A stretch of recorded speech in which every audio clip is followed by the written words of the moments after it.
Steve, any thoughts on the gambling stuff that came out this morning? No. Any concern about the integrity of the NBA right now? What kind of safeguards do you and the organization have in place to try to prevent issues like that coming up? Our legal counsel, Woody Dixon, came talked to the team 4 days ago.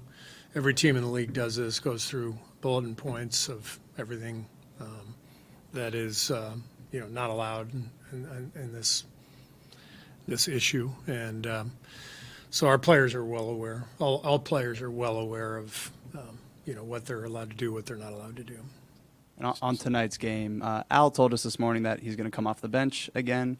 What goes into picking the starting lineup against a team like Denver with Jokic playing center? Al gave it away, huh? He's much nicer than I am. I think I have referenced this many times so far during camp. We have tricky decisions to make with my desire and Draymond's desire to not have him play center for 82 games, with Moses Moody being out, with J.K. Playing really well in the opener. So we just decided, and I actually talked to Draymond yesterday, and we agreed that we just start the same way. So consider this your lucky day. I'm giving you the starting lineup beforehand. So, Steve, sort of following up on Danny's question, you talked about the meeting you guys have with the general counsel. Yeah. How is that different in content and tone from when you played? Because obviously the evolution of, not just the NBA, all sports leagues used to keep a big distance from gambling, and now obviously the climate's changed. We didn't even have those meetings when I played. I don't remember ever having those meetings. I don't even know what to say.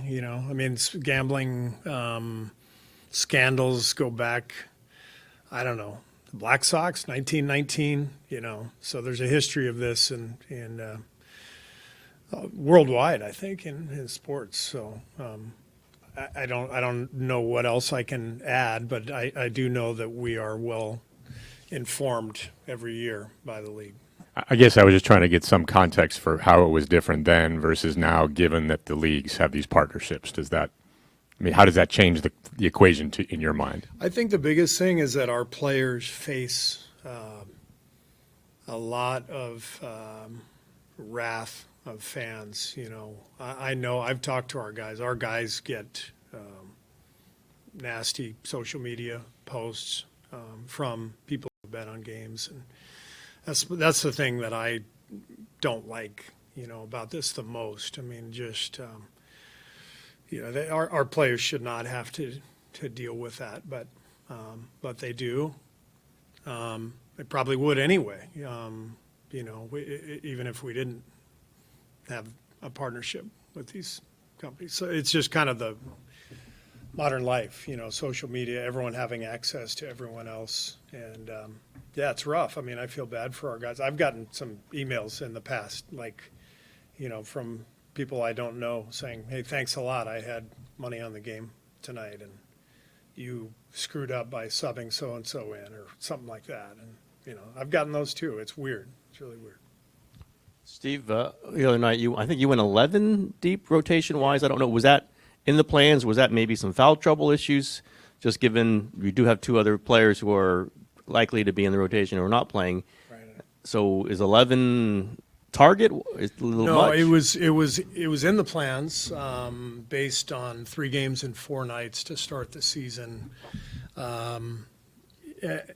Generally, when you start the first game, guys are not really ready for 38 minutes, 40 minutes, even 3 and 4 nights. It's kind of weird to have 3 games and 4 nights to start the season. I always feel like, you build up during camp as much as you can, but you never play a guy 35 minutes in an exhibition game for good reason. You don't want anybody to get hurt. So You're usually a week into the season, 10 days into the season before your high minute guys are really in the groove. So my aim the other night was to play a lot of people and help the overall feel of this week with so many games. Even though he's not starting, I assume Al, will probably get some of the Jokic assignment tonight. I'm just curious how you view him defensively, maybe a little bit compared to what Looney used to be, out there with Draymond, and what that combo can do, especially against a matchup like this. Well, you really feel Al's size and length. Some of the rebounds he got the other night, a couple of them, just he reached up his arm and it looked like it went, a foot higher than everybody else's arms without jumping. He's got a great feel for the paint, for protecting the rim. The tricky part is, and I think I've said this to you guys, but if he's limited at 22 minutes and we start him, then we get the benefit of Al and Draymond together for the first 6 minutes, but then he can only play 16 minutes or so the rest of the game. And we have a lot of non-Draymond minutes after that. So if we play them together, if I start Al, it means we're going to have both of them off the floor for big stretches in the games, and that leaves us pretty vulnerable. So I'm comfortable right now, sort of bringing Al off the bench, and if he doesn't play the first 6 minutes, it's a lot easier to sort of parse out the 22 during the rest of the game. I know he's not playing tomorrow. Any of the other veterans early in the No season? plans right now, but it's always based on health and how they come out of tonight's game could change that. Hey, Steve. I am. One of the people nailed in the thing this morning was not a team employee, but a member of a star player's entourage. And I'm just wondering, you talked about the guardrails you have around, your legal team talks to the team, but what about people who are associated but are not employees of the Warriors? Is there anything you can do that makes it trickier, I guess, to kind of watch over all those auxiliary people? I talk to my entourage every year. I make sure all those guys. Margot's not calling in Yeah, Margot and Maddie. I think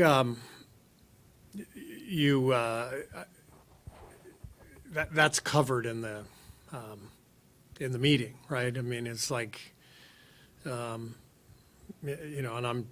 I feel very comfortable sharing details of these meetings because the league is really, adamant about this stuff. Every team has to listen closely and hear everything. And a big part of that meeting was you tell one of your friends that, so-and-so's not playing, and then that person tells somebody else, you are liable. We know this. And the league has kept us, informed and up to date on all this stuff year after year. And so that it is what it is. Steve, do you have any update on Moses' status? Is it looking good to return at some point soon, or? Hopeful that he'll play tomorrow. He scrimmaged yesterday in we didn't have practice, but we had, some of the guys come in, low-minute guys, and I talked to Moses today. He said he's feeling good, so I'm hopeful that he'll play tomorrow night. That's the plan. And then the news came out today that federal troops are not going into San Francisco. They are in the, I guess, probably be in the East Bay. Wonder if you have any thoughts on that. I know you've been I think Daniel Lurie's an absolute superstar. We're so lucky to have him leading our city. I think everybody who lives here has felt the rebound. The city's heading in a really good direction.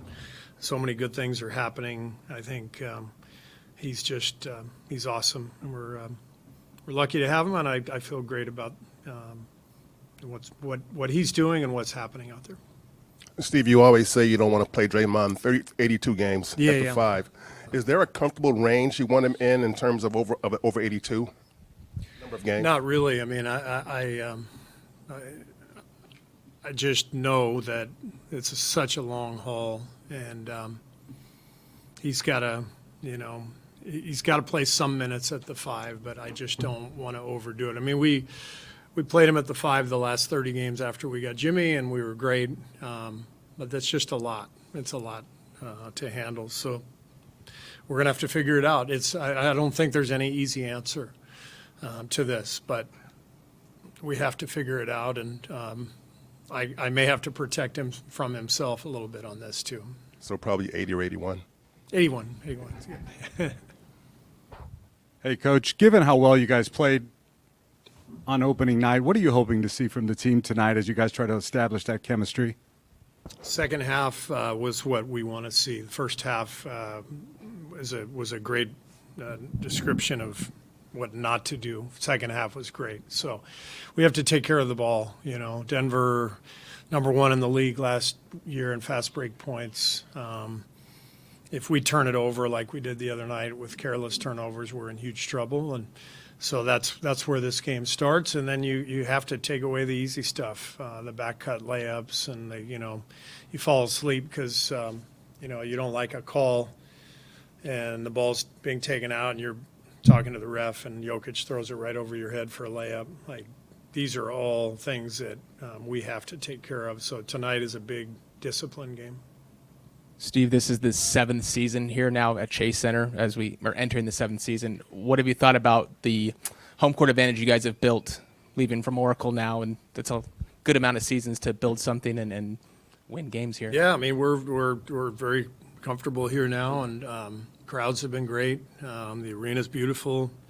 It took some time. I remember the first night I stood in that locker room and looked at Steph and Dre and Clay, and we were all looking at each other like, this is so weird. We were so used to Oracle. But, over time, this has really become home, and we love the crowd. We love the vibe out there.